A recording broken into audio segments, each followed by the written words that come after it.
Hello everyone, my name is Sarah. Welcome back to the Eng Lang Pro YouTube channel.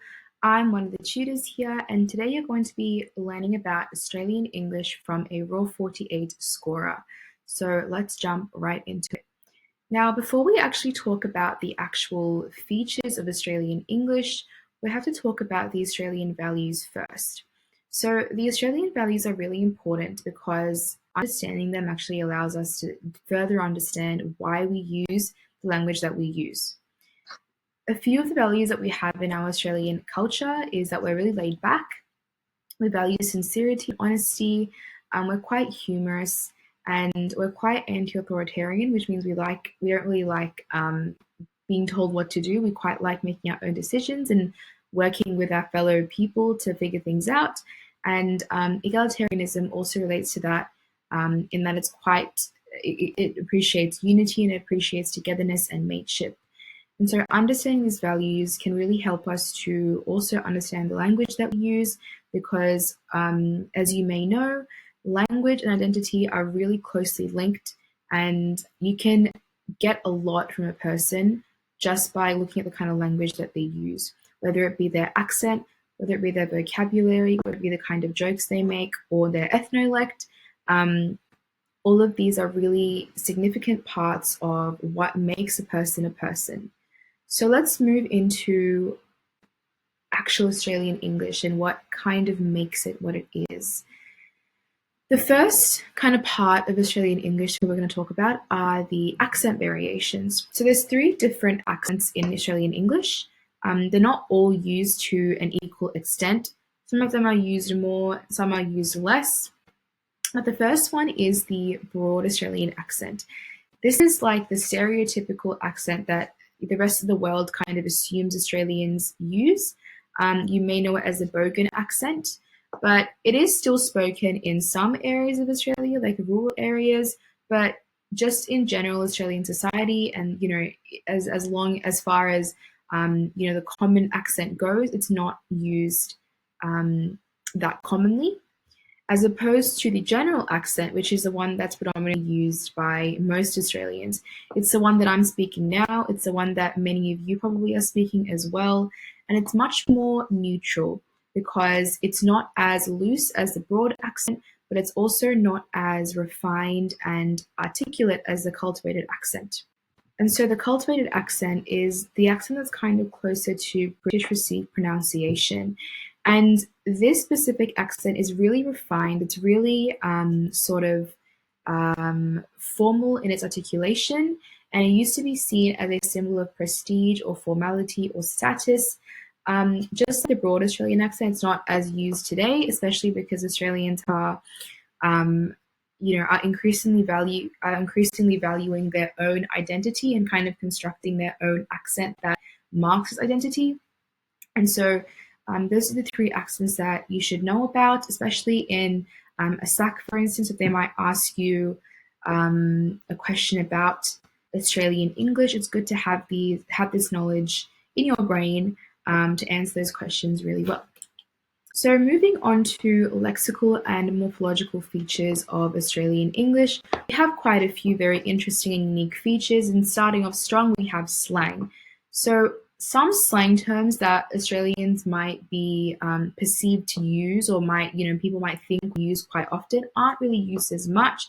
Things like fair dinkum, for example, or even crikey, they're not really used very often anymore, but you might still see this language in transcripts that you're given, which might be spoken in really stereotypical Australian English. And so it's really good to know the actual metalanguage terms for these lexemes.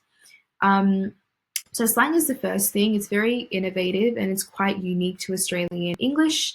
And you're going to find it quite a lot, even in everyday speech. If you're talking to a friend, for example, it might not be specific Australian English slang.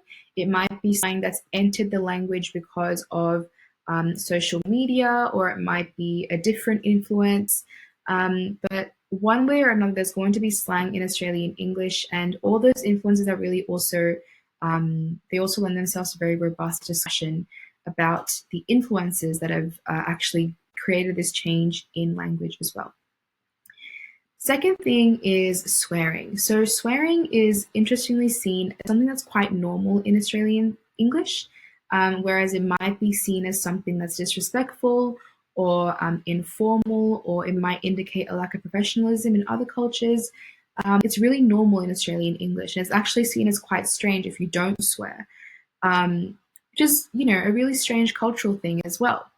But in Australian culture, swearing might even be used in much more formal environments, like a workplace, where you maybe expect people to be a bit more formal in their communication, but it's still quite prevalent there.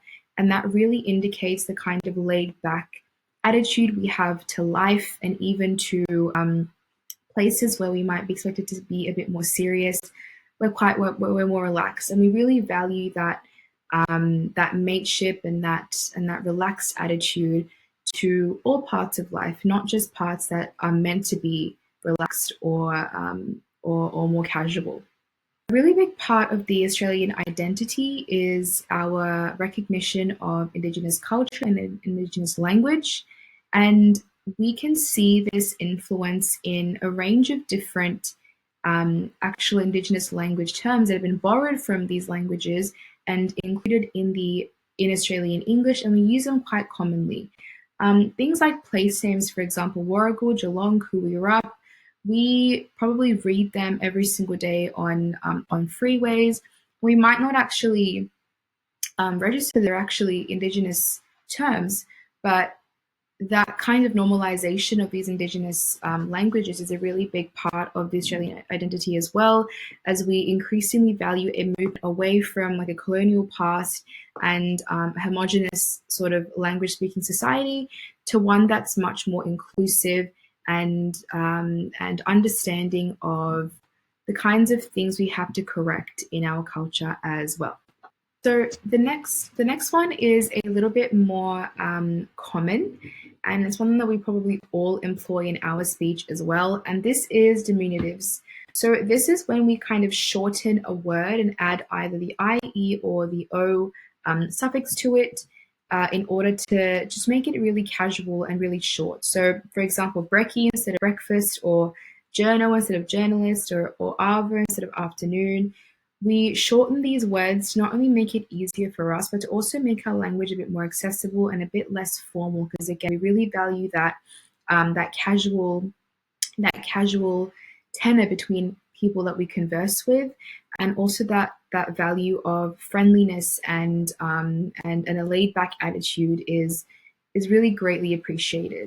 So knowing this meta language is really going to help you in your ACs, your SAQs. So yeah, keep that in mind. Now, this can kind of get confused a little bit with shortening. They are a bit more different, although diminutives kind of fall under shortening. There is a better way of, it's more specific to say diminutives. But for example, words like avo or demo, where there's a very clear, just a shortening of the word as opposed to the changing of the suffix, are just known as shortening. So these examples here, avo and demo, wouldn't really be called diminutives; they'd just be called shortening. And so it's really important to know that distinction as well to make your analysis and your identification of certain meta language more specific. The next sort of unique part of Australian English is our use of pronouns. So we'd like to put gender marking on both animate and inanimate nouns. So for example, saying something like, I put her on the shelf over there, instead of I put it on the shelf over there, when referring to an inanimate object like a trophy. We also like using the possessive me in place of my. We're saying she's me daughter instead of she's my daughter.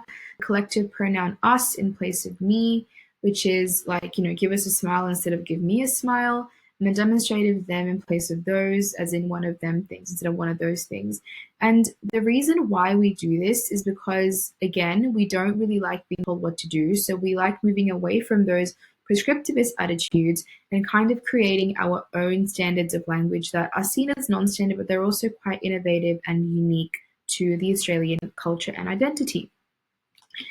And there's some other extra grammatical features. We have double negation, I never said nothing, use of the connective which, unless you might use this unintentionally. I know I do sometimes. So something like unless you get 88, which some universities aren't going to do that. And we don't really you wouldn't really use that in standard English.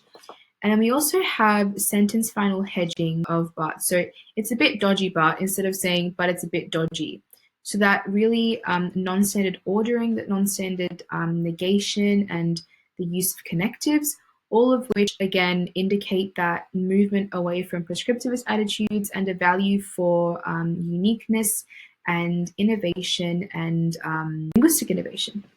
Now, the next part of Australian English that's quite unique is what we're kind of known for is our very interesting phonological features and choices.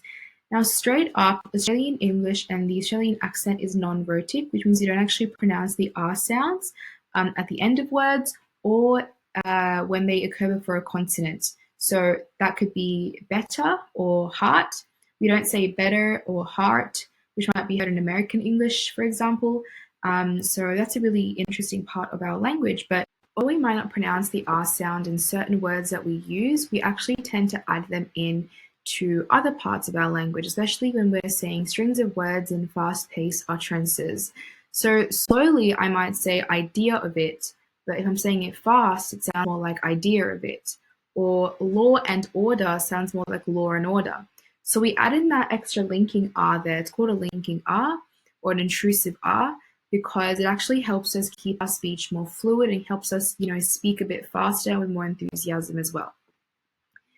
The Australian English variety also has a weak T, and this occurs because of a result of assimilation and because we're actually voicing a voiceless consonant. So when we say words like, for example, better, our vocal folds are already vibrating because of these vowel sounds of E that surround the T, or these vowel sounds of E and A that surround the T in petal.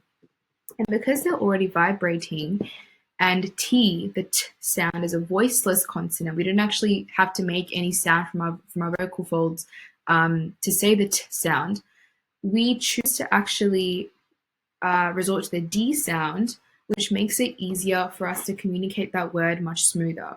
So better becomes more like better because we can just say it really fast. It's very convenient for us, and it's more easier to articulate. Vowel reduction. This happens again in very casual and quick everyday speech. It's when unstressed vowels in a certain word might be deleted. So for example, police or gorilla. You might say police or gorilla, but if we're deleting those vowels, it might come out more like police or gorilla, which sounds a little more condensed and a bit quicker. And again, it's all about that convenience of speech because we speak quite fast and we speak quite enthusiastically, and that's kind of why we decide to employ this choice of articulation, vowel reduction or assimilation. Now, next we have assimilation. We kind of talked about it before with our weak T, but assimilation is when our actual articulation of sounds kind of change to become more like the actual sounds around what we're changing. So, for example, pancake becomes more like pancake because when we make that really nasal ND sound in our throat, it's much closer to the articulation of the k sound as opposed to the N sound, which is much further forward in our mouth.